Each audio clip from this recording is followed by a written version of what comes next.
बालिका गृह को उन बच्चियों के लिए सुरक्षित ठिकाना माना जाता है जिन्हें उनके परिवार, समाज या परिस्थितियों ने बेसहारा छोड़ दिया है, जहां अलग-अलग इलाकों की पीड़ित नाबालिगों को आसरा दिया जाता है। लेकिन तब क्या हो जब जो खुद एक पीड़ित है, उसे उसके ही रखवाले ने फिर से वही दर्द में, वही तनाव में, उसी नर्क में पहुंचा दिया हो, जिससे उबारने के लिए उसे बालिका गृह में आसरा दिया गया हो। मतलब साफ है कि अब बालिका गृह भी खुद शोषण और असुरक्षा का केंद्र बनता जा रहा है। नमस्कार, मैं हूं प्रफुल्ल गिरी और आप देख रहे हैं कैपिटल न्यूज। पलामू जिला मुख्यालय मेदिनीनगर से एक ऐसा ही शर्मसार करने वाला मामला सामने आया है, जहां बालिका गृह में रह रही दो नाबालिगों को संचालक ने ही अपनी हवस का शिकार बनाया। आपको यह जानकर और भी हैरानी होगी कि पलामू में संचालित एकमात्र बालिका गृह का संचालक राम प्रताप गुप्ता, जिसकी उम्र 72 साल है और बच्चियां उसे दादाजी कहकर बुलाती हैं, और उसके इस घिनौने करतूत में बालिका गृह की एक काउंसलर भी संलिप्त थी। फिलहाल पुलिस होम के संचालक और काउंसलर दोनों को हिरासत में लेकर पूछताछ कर रही है।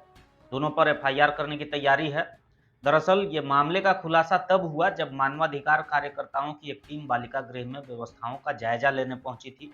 सामाजिक कार्यकर्ता संध्या सिंह के नेतृत्व में टीम ने बालिका गृह में रह रही लड़कियों से बातचीत की और ये पाया कि बालिका गृह का संचालक राम प्रताप गुप्ता वहां रह रही नाबालिगों और किशोरियों को अक्सर अपने घर पर निजी कार्य करवाने के लिए ले जाया करता था। बालिका गृह में हम लोग गए थे बच्चों को कुछ बिस्किट और चॉकलेट वगैरह देने, और पहले भी दे चुके हैं। जब जांच कर रहे थे, बच्चों को दे रहे थे, तो उस समय उसमें दो बच्चियां बताई कि हम लोग को यहाँ दिक्कत है। जब पूछे कि क्या दिक्कत है, खाना पीना अच्छा मिलता है, तो बोले हाँ वो सब तो मिलता है, लेकिन सब्जी वगैरह भी ढंग से नहीं मिलता, पर डे आलू ही मिलता है, और हम लोग से काम कराया जाता है। जब हम ये पूछे कि काम कौन करवाता है, कहाँ करवाता है, तो यहाँ का जो गुप्ता जी हैं उनको हम दादाजी भी बोलते हैं। और वो अपने घर दिवाली के समय में और छठ के समय में ले गए थे। उनकी पत्नी हमेशा बेड पे रहती हैं, तो बोले कि मेरी पत्नी को थोड़ा सेवा कर दो। और जब किचन में गए गर्म पानी करने, तो गुप्ता जी आए और हमारे साथ गंदा काम किए।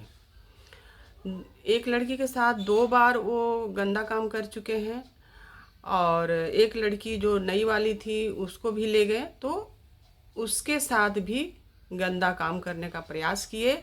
और बच्चियां सब छुपा दी थी, लेकिन जब दूसरी लड़की के साथ वो गलत करने लगे, कोशिश किए, तो वो आ करके चुपचाप हो गई। तो हम लोग गए बांटने के लिए सामान, तो बताई कि हम लोग को यहाँ से बाहर कीजिए, हम लोग यहाँ नहीं रहना चाहते हैं, हमारे साथ गलत हो रहा है। पलामू जिला मुख्यालय मेदिनीनगर के सुदना में संचालित बालिका गृह में फिलहाल 28 बच्चियां रहती हैं, जिसमें से 2 बच्चियों ने बालिका गृह के सुपरिटेंडेंट पर यौन शोषण का आरोप लगाया है।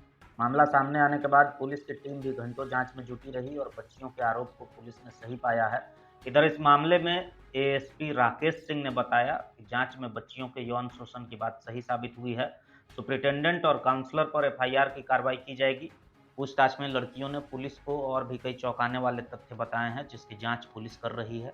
बताया गया है कि बालिका गृह से बाहर निकलने के लिए उनके सामने अधिकारियों को खुश करने की शर्त रखी जाती है। जांच में यह भी पता लगा है कि बालिका गृह की एक महिला कर्मी ने लड़कियों के कुछ फोटो भी लिए हैं और किसी को भेजे भी हैं। बहरहाल बालिका गृह में लड़कियों का शारीरिक, मानसिक और यौन शोषण की खबरें गंभीर सामाजिक और कानूनी चिंता का विषय हैं, जिस पर शासन, प्रशासन और समाज को भी गंभीर होकर सोचने की आवश्यकता है।